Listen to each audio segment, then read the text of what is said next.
Please give an energetic and warm welcome to the one and only Kapil Sharma.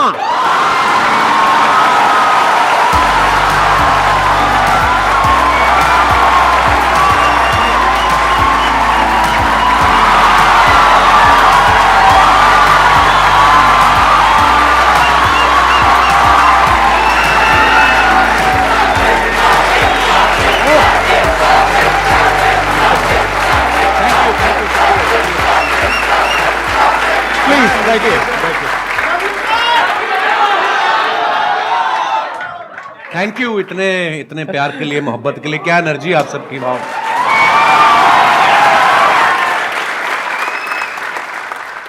मैं तो सोचा था आप मेरे शो पे आएंगे कभी। एक ही बात है, कोई फर्क नहीं। बात है, हाँ। अच्छा, इससे पहले कि ऑडियंस आपसे इंटरेक्ट करे, ऑडियंस आपसे क्वेश्चंस पूछे, मेरे माइंड में एक सीरियस क्वेश्चन है जी। आज से 10 साल पहले आपने अपने करियर की शुरुआत करी थी। मैंने देखा 2013 में कॉमेडी नाइट्स विद कपिल के नाम से आपका शो आया था। आज पूरे 10 साल हो गए हैं। जी सर। तो तब क्या आपने सोचा था कि एक दिन आपको संदीप महेश्वरी शो में आने का मौका मिलेगा?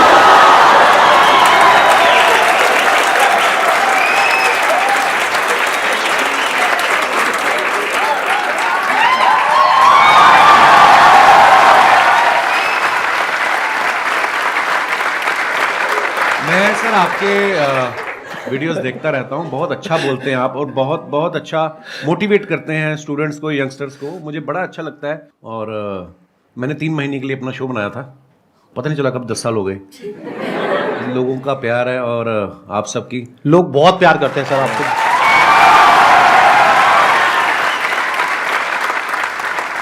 चलिए Q&A सेशन शुरू करते हैं। सर आपसे एक्चुअली एक रिक्वेस्ट है कि आप मोटिवेशनल मंच पे आए हैं तो कॉमेडी के वे में थोड़ा मोटिवेट कर सकते हैं। ये संदीप जी से बेहतर कौन करता है? मैंने इतने सारे वीडियोस देखे हैं कि आपको इतनी मोटिवेशनल बातें करते हैं आपके साथ और बीच बीच में आपको हंसाते रहते हैं, तो इसीलिए शायद इनका शो इतना पॉपुलर भी है। Hello Kapil sir. सर मैं आपका बहुत बड़ा फैन हूँ। Thank you brother. मैं आपके साथ 2 लाइन गाना चाहता हूँ। मैं सीरियसली बोलूँ, आपको देख के मुझे कोई गाना नहीं याद आ रहा। सर मेरे को आ रहा है सर, आपको देख के गाना याद। प्लीज आप शुरू करिए। गुलाबी हाय आंखें हाय। जो तेरी देखी, शराबी ये दिल हो गया, संभालो मुझको ओ मेरे यारो, संभलना मुश्किल हो गया। गुलाबी आंखें जो तेरी देखी, शराबी ये दिल हो गया। वाह, बड़े एनर्जी यार, क्या बात है। बहुत बढ़िया। सर मैं बहुत ज़्यादा बोलती हूँ, बहुत ज़्यादा, हद से ज़्यादा बोलती हूँ। भगवान उसका भला करे जिससे आपकी शादी होगी।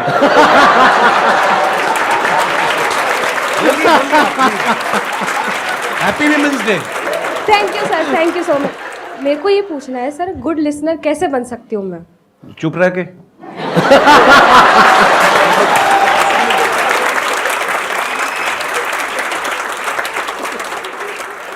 मेरा एक क्वेश्चन था कि आजकल जैसे इंस्टाग्राम पे भी बहुत सारे इन्फ्लुएंसर्स बढ़ रहे हैं, तो कुछ ही टाइम में उनका कंटेंट की कमी हो जाती है, तो आप इतने साल से रेगुलरली कर रहे हैं, तो आप कैसे अपने आप को रेलेवेंट रख रहे हैं और हम सबके लिए मतलब अभी भी इतना एंटरटेन कर रहे हैं, और कैसे कर पा रहे हैं? मुझे ऐसा लगता है आज से जब 15 साल 16 साल पहले जब नेशनल टीवी पे हिंदी में काम शुरू किया था, तो मेरे खुद के दोस्त बोलते थे कॉमेडी बड़ी हो चुकी है, अब नहीं होगी। मैं कहा ऐसे तो सांस भी बड़े ले चुका है ना। तो मुझे ऐसा लगता है कि जब तक दुनिया है, जब तक हालात हैं, हर रोज़ कुछ ना कुछ आपकी ज़िंदगी में घटता है। आप न्यूज़ चैनल लगा के देख लो, हर जगह आपको कोई ना कोई नई चीज़ें मिलती हैं। तो जब तक ये सब होता रहेगा, ह्यूमर भी आता रहेगा। हाँ, मेहनत लगती है, पर हाँ, जैसे ये जो आपकी एनर्जी देखी, जो आप लोगों का प्यार देखा, तो ये हमें मोटिवेट करता है और मेहनत करने के लिए।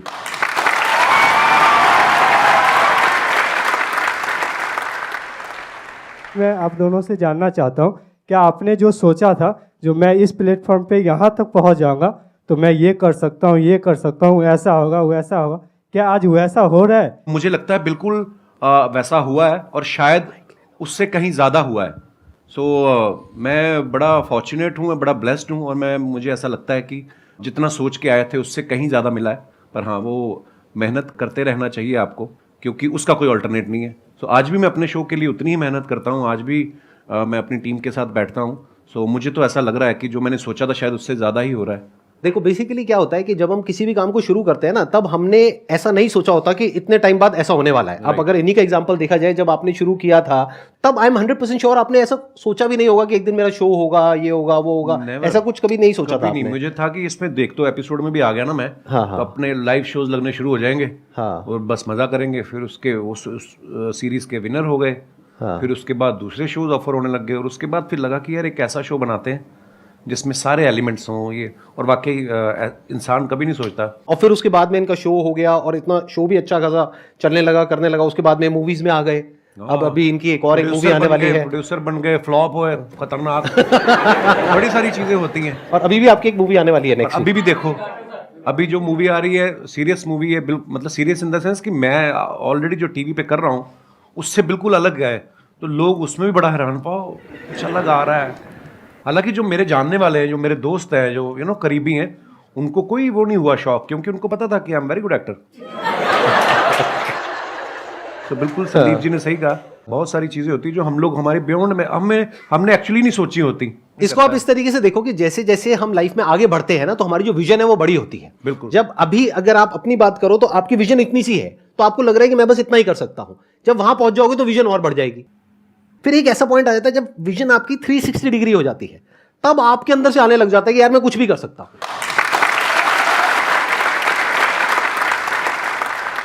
मजा आना चाहिए, मुझे ऐसा लगता है, जो मैंने देखा कि अब मजा आ रहा तो फिर जिंदगी पता नहीं चलती। 10 साल मेरे कब निकले ये वाले, जब ये शो शुरू किया मुझे जेन्युइनली नहीं पता चला। मैं शादी करना भूल गया था बीच में। फिर मेरे को किसी ने याद किया, बोला कि तुम शादी कर लो, 36 के हो गए हो, 40 के बाद मतलब फिर काम खराब हो जाता है। फिर मैं यार शादी, आपने कोशिश तो बहुत करी थी अपने शो में जी, वो पत्ता सीधा पड़ा नहीं। नहीं वो मुझे लगता था कि वो अब ये आ रही है अगले हफ्ते हीरोइन, इससे बात बन जाएगी। हाँ, वो प्रमोशन करके निकल जाती थी, फिर मिलती नहीं थी। ये बात आपको थोड़ा लेट समझ आई कि वो अपने प्रमोशन के लिए आ रही है। आप अपनी प्रमोशन करते थे, बात बनी नहीं। चलो कोई नहीं। लेकिन आई थिंक आपका भी जो रिलेशनशिप है, अगर एक बार हम थोड़ा सा ऑफ ट्रैक जाए जी, तो बहुत पुराना रिलेशन है आपका गिन्नी के साथ। हाँ हाँ। ऑफ कोर्स, मैं कॉलेज में पढ़ता था, जब मैं पोस्ट ग्रेजुएशन के लिए एडमिशन लिया अमृतसर से जलंधर, तो हमारे यूथ फेस्टिवल जैसे होते हैं, है ना, यूनिवर्सिटी के इंटर कॉलेज कॉम्पिटिशन। तो मैं अपने कॉलेज में पढ़ रहा था और गर्ल्स कॉलेज का अलग से कंपटीशन होता था, बॉयज़ का अलग से होता था। उसके बाद जो विनर होते थे दो, फिर वो बॉयज़ और गर्ल्स का कंबाइंड फाइनल में होता था। उस तरफ से गिन्नी फर्स्ट आ गई, बॉयज़ वाले में मैं आ गया। फिर फाइनल में जब आमने सामने हुए, वही एक दिन था जिसमें मैं जीता। उसके बाद गिन्नी जीतती आ रही है। और कंपटीशन क्या था सर? थिएटर कैटेगरी, मतलब बहुत सारी कैटेगरीज होती है, फाइन आर्ट्स होता है, म्यूजिक होता है, आप किसमें थे? आप कौन सी कैटेगरी मैं में थिएटर में था। थिएटर और में थिएटर में होता है one act play, skit, histrionics, mime, fancy dress. अच्छा, तो शुरू से ही आपको शौक रहा है थिएटर का, म्यूजिक का, इन सब चीजों का। जी। और वो जो आपकी वाइफ है वो किस कैटेगरी में थी? वो थिएटर में ही थी, और वो फोक डांस में भी थी। हाँ, गिद्दा बड़ा अच्छा डालती थी, अब तो मुझे नहीं चाहती है, पर जैसे आप कॉलेज डेज में थे तो आपकी हर एक ग्रुप में ऐसा होता है एक बंदा कि वो जो होता है सबकी लेने वाला होता है। तो सर, आपने जो ये कॉमेडी का जो करियर है, वो आपका मतलब ये बेइज्जती करने का शौक था, या फिर आपने मतलब पूछ रहे हैं आप किस तरफ थे? जैसे एक ग्रुप में एक बंदा ऐसा होता है, तो आप वो बंदे थे या फिर आपके साथ ऐसा कुछ हुआ था? मतलब यही आप पूछना चाह रहे हैं? जी सर, यस सर। हाँ, मतलब बेइज्जती करने वाली ये लाइन कहाँ से आ गई भाई? सर, हमने कई बार नोटिस करा सर, जैसे अर्चना मैम हो गई और दिनेश, वो एक रिलेशनशिप होता है ब्रदर। जी वो सर। उसको बेइज्जती नहीं कह सकते यार आप। मेरी इतनी औकात नहीं है कि अर्चना जी इतनी सीनियर एक्टर हैं, और अगर ऐसा होता तो वो उस शो पे बैठती। नहीं सर, ऐसे अब अक्षय पाजी आते हैं मेरे शो पे, हम लोग बड़ा हेल्दी एक कॉन्वर्सेशन होता है, वो मेरे पे पंच मारते रहते हैं, मैं उसमें, तो वो एक आर्ट है। एक स्किल डेवलप हो जाती है ना कि हम आपस में ऐसे करते हैं। हाँ, नहीं बेइज्जती वो नहीं होती, वो होती है मैं जो आपकी अभी करूंगा।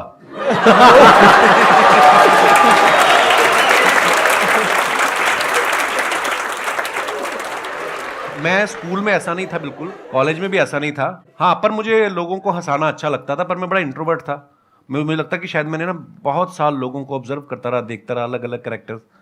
तो जैसे अभी मैडम ने भी सवाल पूछा था, तो वो चीज़ें डेवलप हो रही होती हैं, आपको नहीं पता होता है कि आपके अंदर कुछ डेवलप हो रहा है धीरे धीरे करके। तो अच्छा लगता था लोगों को हंसाना, सो आई थिंक उसी की सर वजह अपने आप से पर भी शायद- हंसना भी स्किल है सर, कई लोग हैं जो अपने सबसे आप पे पहले हंस ही नहीं पाते। सबसे पहले अपने ऊपर हंसो।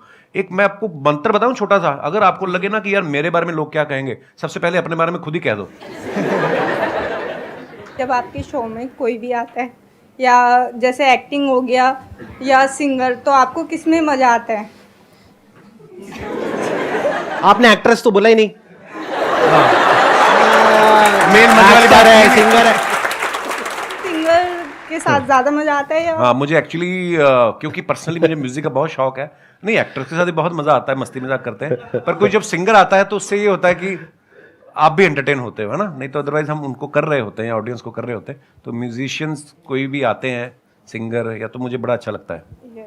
Thank you. क्वेश्चन मेरा ये है, जैसे कि सर वैसे मैं डिजिटल मार्केटिंग करता हूँ और क्या कहते हैं मिमिक्री वगैरह भी कर लेता हूँ मैं। अच्छा जी। बट मैं क्या है, मैं कहीं चैनल वगैरह पे किसी चीज़ पे मैंने कोई चैनल वगैरह नहीं बनाया। वैसे क्लाइंट के लिए हम लोग ये काम करते हैं, तो उनकी जो सोशल मीडिया अकाउंट है मैं अच्छे खासे रीच उन पे ला सकता हूँ, बट मेरे को टाइम नहीं मिल पाता। ऐसा भी नहीं है, बहुत कुछ करता हूँ, मतलब समझ में नहीं आता कि टाइम क्यों नहीं मिलता अपने लिए, अगर निकालना चाहूँ तो।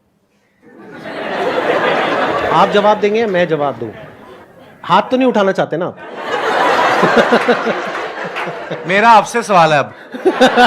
ये सवाल आपने हमसे क्यों पूछा? क्योंकि आपका टाइम है। देखो, मैंने जैसे कहा कि आपको जिस चीज में मजा आता है, अगर आपको लग रहा है कि आपको जो आप जो कर रहे हैं उसमें आपको मजा आ रहा है, तो फिर आप वो अपने लिए कर रहे हैं, आप ही का टाइम है। और अगर आपको उसमें मजा नहीं आ रहा तो फिर मजा ढूंढने का। नहीं सर, मजा तो आता है, मतलब वही है कि टाइम नहीं मिल पाता, पता नहीं कैसे नहीं मिल पाता। भाई टाइम मिलता नहीं है, निकालना पड़ता है।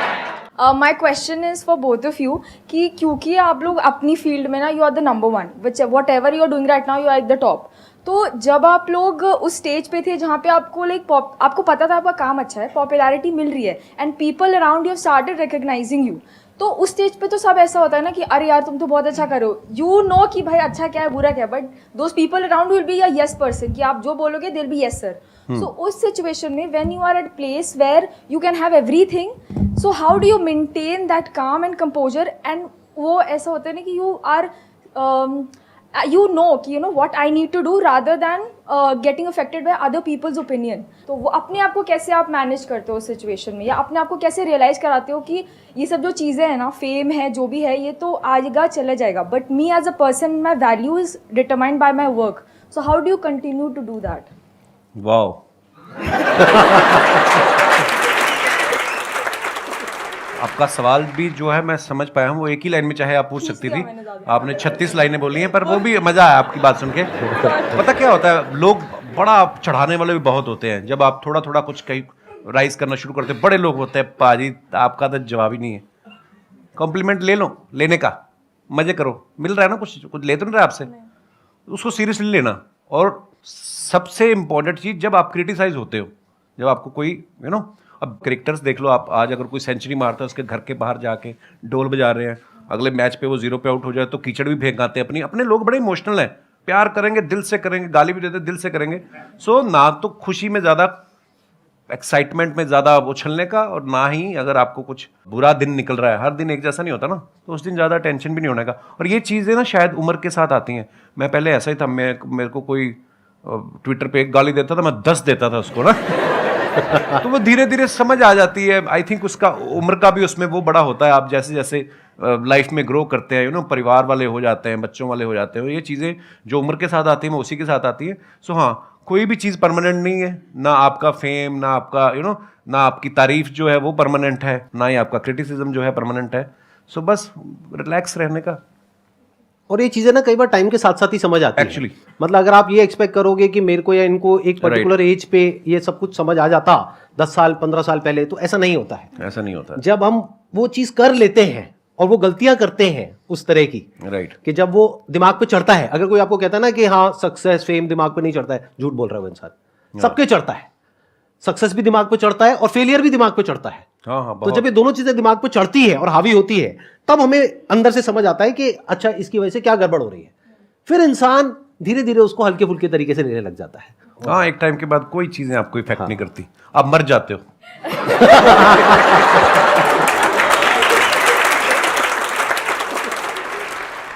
मेरा एक ही क्वेश्चन है, हम खुद का बिजनेस कर रहे हैं, कुछ भी कर रहे हैं, हम कैसे टीम बिल्ड करें, उनके अंदर कैसे लॉयल्टी लेके आए, हम कैसे पता करें उनके दिल के अंदर हमारे लिए मतलब बहुत ज़्यादा लॉयल्टी है, मतलब समर्पण है हमारी कंपनी के लिए, हमारे लिए, हमारे टीम मेंबर के लिए। इट्स अ गुड क्वेश्चन, और ये हम सिर्फ टीम पे नहीं लगा सकते इस फंडे को, हम दोस्ती पे भी लगा सकते हैं, बिल्कुल। फ्रेंडशिप पे भी लगा सकते हैं, रिलेशनशिप बोल सकते हाँ हैं, जी any sir. Kind of a relationship, that जी could sir. Be a professional relationship और अ पर्सनल रिलेशनशिप। तो कोई भी रिलेशनशिप हो किसी भी तरीके की, उसको स्ट्रांग कैसे किया जाता है? देखो, आप सामने वाले के मन में क्या चल रहा है ये तो आप कभी भी नहीं जान पाओगे। अगर आपको ऐसी कोई शक्ति मिल जाए तो तुम बिजनेस छोड़ के तुम तो लड़कियों के पीछे लग जाओगे कि मुझे तो पता है इसके दिमाग में क्या चल रहा है। सो देखो, ये शक्तियाँ तो मुझे नहीं पता कहाँ से आती हैं, हाँ, लेकिन आपको कहीं ना कहीं अंदर से पता चल जाता है कि कौन मेरे लिए अच्छा सोच रहा है। अच्छा, ऐसा भी नहीं है कि जो आज आपके लिए अच्छा है वो आज से 5 साल बाद हो सकता है उसके मायने बदल जाएं, उसकी आपसे एक्सपेक्टेशन अलग हो जाएं। जो मेरे भी बहुत ऐसे मेरे दोस्त हैं, आज भी मेरे वही दोस्त हैं स्कूल कॉलेज के, पर कई दोस्त ऐसा भी होता है कि वो आपसे कुछ और उम्मीद करने लग जाते हैं। यू नो, समय बहुत बड़ी चीज़ है, समय के हिसाब से आपके विचार भी बदलते हैं, सब कुछ होता है। पर हाँ, अगर आपको ये जानना है कि ये मेरे लिए कितना लॉयल है तो ये सोचना छोड़ दो, आप अपना 100% उसको दे दो। जब वो देखेगा कि आप उसको कितनी मोहब्बत से इसको ट्रीट कर रहे हो तो वो सेम शायद बदले में आपको ऐसा मिलेगा। तो इसको हम पढ़ते भी आए हैं कि आपके ही कर्म आपके आगे आते हैं। मुझे ऐसा लगता है आप जब अपना 100% देते हो किसी को विदाउट एनी एक्सपेक्टेशन, आपके अंडर जो काम करते हैं जो भी, उनको अगर आप बहुत मोहब्बत देंगे तो शायद वो भी आपके लिए लॉयल ही होंगे। मेरा अपना टेक ये है कि अच्छे टाइम में कभी भी एक रिलेशनशिप की पहचान नहीं होती है। एक्चुअली अच्छे टाइम में तो सब अच्छे हैं, दोस्त भी अच्छे हैं, रिश्तेदार भी अच्छे हैं, टीम वाले भी अच्छे हैं, सब कुछ अच्छे हैं। जब बुरा टाइम आता है तब क्या आप उसके साथ में खड़े हो या नहीं खड़े हो, और पूरे दिल से, उससे रिलेशन पक्का हो जाता है।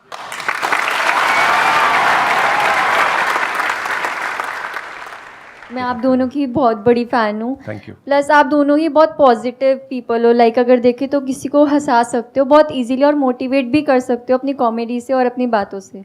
सब अग्री करेंगे कि हम कोई भी काम स्टार्ट करते हैं तो हम बहुत इम्पेशेंट हो जाते हैं उस चीज़ को लेके। तो आप इम्पेशेंट आप दोनों भी होते होंगे, तो आप कैसे डील करते हो उस चीज़ से, दोनों? लाइफ में जो सबसे बड़ी क्वालिटी हम सबके अंदर होनी चाहिए, जो आई एम 100% श्योर इनके अंदर भी है, और वो लोग जो आगे बढ़े हैं लाइफ में सबके अंदर है।